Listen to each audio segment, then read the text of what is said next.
இனிஷியலா நான் கொஞ்சம் பயந்தேன் எப்படி இருக்கும் சர்ப்ரைஸ் சொல்லிட்டு. ஏன்னா நான் சென்னையில இருந்து கால் பண்ணதுனால அவங்கள ரொம்ப டார்ச்சர் பண்ணிட்டேன். பட் ஆனா நான் எக்ஸ்பெக்ட் பண்ணதை விட நல்லா இருந்துச்சு, எல்லாமே சூப்பரா இருந்துச்சு. அவன் சர்ப்ரைஸ் ஆகணும் அப்படின்றதுதான் எனக்கு ரொம்ப ஆசையா இருந்தது. ஏன்னா லாஸ்ட் இயர் அவங்க டேடிக்கு பண்ணும்போது அவன் ரொம்ப எதிர்பார்த்தாங்க, அவனுக்கு பண்ணல அப்படின்னு சொல்லி ஃபீல் பண்ணான். ஸோ இந்த இயர் அவனுக்கு நல்லா பண்ணணும்னு ஆசைப்பட்டேன். நான் ஆசைப்பட்ட மாதிரி நடந்துச்சு. ரொம்ப ரொம்ப தேங்க்ஸ். பாக்குறாங்கல்ல அவங்களுக்கு என்ன சொல்றீங்க? நீங்களும் உங்களுக்கு பிடிச்சவங்களுக்கு யாராவது சர்ப்ரைஸ் பண்ணணும்னா கண்டிப்பா நீங்க இந்த இடத்துக்கு வரலாம். நீங்க எதிர்பார்க்கறத விடவே நல்லா பண்ணி கொடுப்பாங்க அவங்க. ஒரு வருஷமா ஃபாலோ பண்ணுங்க. ஆமா, லாஸ்ட் இயர்ல இருந்து நான் ட்ரை பண்ணிட்டு இருக்கேன். சரி, இவங்களது தான் கரெக்டா மாட்டுச்சு, அதனால தான் இந்த இடத்துல பண்ணேன். நானு ரொம்ப ஹாப்பி. இல்ல overall satisfied outcome.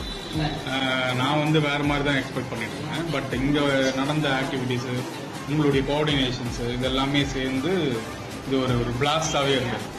So I think நீங்க இன்னும் மேலும் மேலும்